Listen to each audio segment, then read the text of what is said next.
रविवार की शाम मोमिनपुरा में वंचित बहुजन आघाड़ी व यूनाइटेड रिपब्लिकन फोरम के उम्मीदवारों की ओर से भव्य सभा का आयोजन किया गया था। सभा में प्रमुख अतिथियों में मोमिनपुरा शिवाजी नगर के वरिष्ठों के साथ साथ डॉक्टर अलीम पटेल, किरण गुर्दे उपस्थित थे। आए हुए सभी अतिथियों का पुष्पगुच्छ एवं शाल देकर मोहम्मद अजहर कार्यकर्ताओं ने मिलकर स्वागत किया। इस सभा में वंचित बहुजन आघाड़ी के चारों उम्मीदवारों के साथ साथ मोमिनपुरा के नागरिक बड़ी संख्या में उपस्थित नजर आए। सभा में जहां किरण गुर्दे ने अपने विचार व्यक्त करते हुए जनता के सामने नगर सेवक की भूमिका क्या होती है और वंचित बहुजन आघाड़ी व यूनाइटेड रिपब्लिकन फोरम द्वारा किस प्रकार से जनता के हित में काम किया जाता है, उसी पर बात कही। साथ ही इस समय ओबीसी गट सुशिक्षित युवा उम्मीदवार मोहम्मद अजहर ने भी जनता के समक्ष अपने विचार व्यक्त करते हुए क्या कहा, सुनते हैं।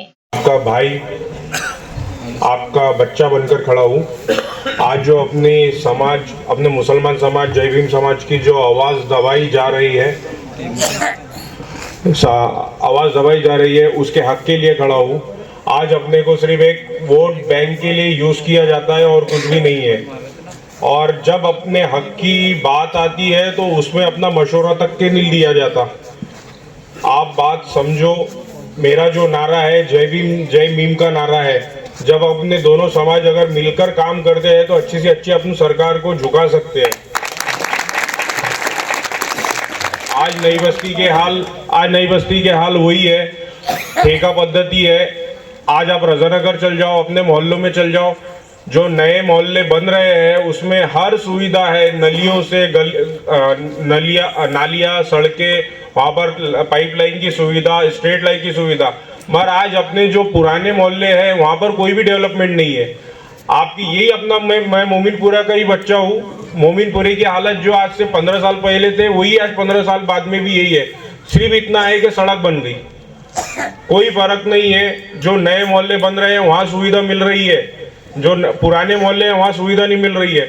और वोट के टाइम पे पुराने मोहल्ले दिखते हैं, नए मोहल्ले नहीं दिखते, क्योंकि उनको मालूम है कि वहाँ पर पढ़े लिखे लोग हैं और यहाँ पर अपने जैसे वोट बैंक का यूज किया जाता है सिर्फ। तो आप लोग भी समझो, वोट मांगने तो सब आ रहे, पर अपना काम कौन करता वो बाद में अपने को भी मालूम है। 5 साल के बाद में नगर सेवक ही निकलता। अपन ने जो 8 साल पहले नगर सेवक को चुने थे उसमें जो कुछ नगर सेवक तो ऐसे हैं जिनको मैंने भी खुद नहीं देखा अभी तक के पर्सनल के, वो गलियों में घूमे करके। ये बार का वोट अभी 8 साल के बाद में इलेक्शन आया है, क्या पता कब आएगा इलेक्शन दूसरा भी 5 साल के बाद में आएगा कि वो भी लंबा चलते जाएगा। तो अपना कीमती वोट आप उसी को दो और पढ़े लिखों को मौका दो, नए चेहरों को मौका दो जो आपकी आवाज रख सके। नहीं तो वही लोग खड़े होते रहते हैं, वही घिसी पीटा चलते रहता है। भाई मालूम है लोगों को भी कि भाई वो चुनकर आया हुआ है तो कुछ चल रहा है। तो थोड़ा आप लोग आपका जो वोट है सोच समझ कर दो, अच्छे बंदों को दो, पढ़े लिखों को दो, जो आपकी आवाज बनकर, आपका भाई बनकर आपके साथ सुख दुख में खड़े रहे। और मैं भी भाई अकेला ही निकला था, लोग मिलते गए, कारवां बढ़ते गया। आपका हौसला था जो मैं आज यहाँ स्टेज पे खड़ा हूँ, नहीं तो मैं राजनीति में आना ही नहीं चाहता था। वो तो हम लोगों के जैसे जो काम अड़े जा रहे हैं, तो मैंने देखा है कि जो भाई बिछड़े लोग हैं, अपने से छोटे हैं, जिनके झोपड़े पट्टी है, सब है, उनको कितना सताया जाता है। आप रजानगर में चल जाओ, सैयदपुरे में चल जाओ, बेचारों की ऐसी हालत है कि जानवर बेहतर रह लेंगे अपने घर में, उन लोगों को छोड़ दिया गया। आप नालियां नहीं है उनके पास में, सांप ये दौरा करो, यहाँ पर भी तो कुछ काम हो जाते हैं, बेचारे उनको तो सिर्फ जानवरों के जैसा छोड़ा हुआ है।